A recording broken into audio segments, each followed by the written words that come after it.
A ball moves across the grass. For 90 minutes, the outside world has a way of fading out. Conflicts stall, markets react, and millions of people simply watch. It has always been called the beautiful game. Yet, right below the noise of the crowd and the shine of the trophies, there is something far more deliberate at work. This is not really about athletics. It is about an industry where capital, territory, and political clout intersect with a force rarely seen anywhere else. Look closely at how football is actually structured and the sport disappears. What emerges instead is a working model of global geopolitics. Figuring out why a beloved club might now carry a billion-dollar valuation, or why a major tournament can resemble a diplomatic summit, means pulling back the curtain. How did an activity born in English schoolyards transform into such an expensive instrument of soft power? That story is built on a deep friction between what the game was and what it has been allowed to become. For more than 100 years, football functioned on an almost parochial level. Clubs belonged to their neighborhoods. They were tangled up in working-class identity, driven by local loyalty rather than corporate strategy. As the 20th century wore on, the scale expanded. Television arrived, and a match was no longer just a local event. It was a packaged commodity. The stakes grew enormously. Pride on the terraces had to make room for broadcasting contracts, corporate sponsorships, and international audience metrics. Capital flooded in, bringing a completely different kind of operator. Organizations like FIFA and UEFA suddenly realized they were administering global empires, not merely setting the laws of the game. Here is the contradiction. The sport is sold as a pure meritocracy, a space where talent alone can lift someone from obscurity to legend. The actual financial architecture of modern football works against that idea entirely. It tends to enforce a permanent aristocracy. Across Europe, the distance between the elite clubs and everyone else is not just growing. It is structurally reinforced. Coefficient rankings and specific revenue distribution models practically ensure the richest teams keep their advantages.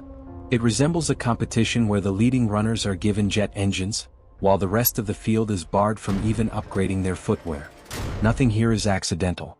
This hierarchy is the direct result of decades of specific regulatory and legislative choices.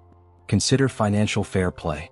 At its core, it is a political argument wearing the mask of a rulebook.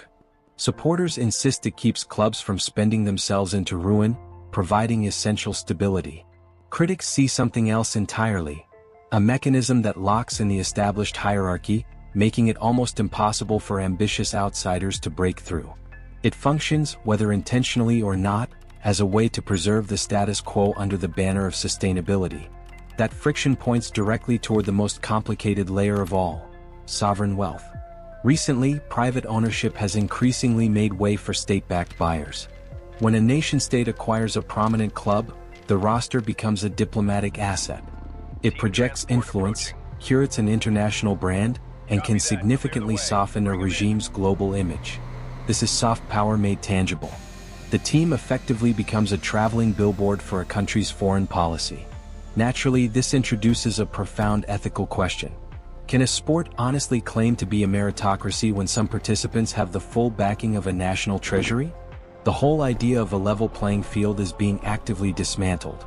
It is tempting to view this simply as a financial issue, but legitimacy is what is really at stake. Once a club doubles as a symbol of national identity or an arm of statecraft, the sport merges with global politics.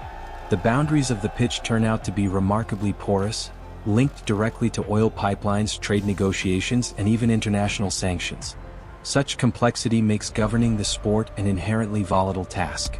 FIFA, for example, constantly maneuvers through a thicket of competing interests. They have to weigh the demands of enormous commercial partners against the independence of individual football associations.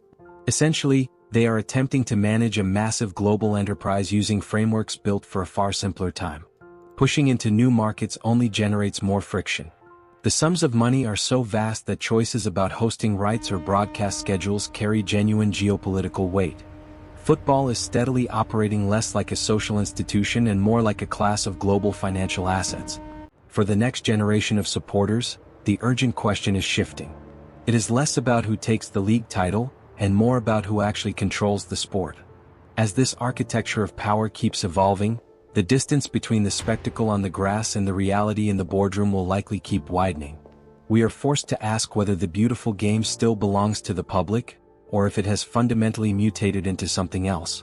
Does turning passion into a commodity eventually destroy the very quality that made it compelling? Perhaps it comes down to whether the intrinsic appeal of the match can survive the clinical calculations of corporate ownership. What is your perspective? Has football's modern structure become a necessary step for a global sport, or has the game lost its core to financial and political forces? Share your thoughts in the comments below. If this exploration of football's underlying mechanics gave you a new way of looking at the sport, a like helps us share it further. To follow more of the complex stories behind the world's biggest phenomena, make sure to subscribe. We have much more to uncover, and our next documentary goes further into the hidden forces shaping our world. Stay tuned.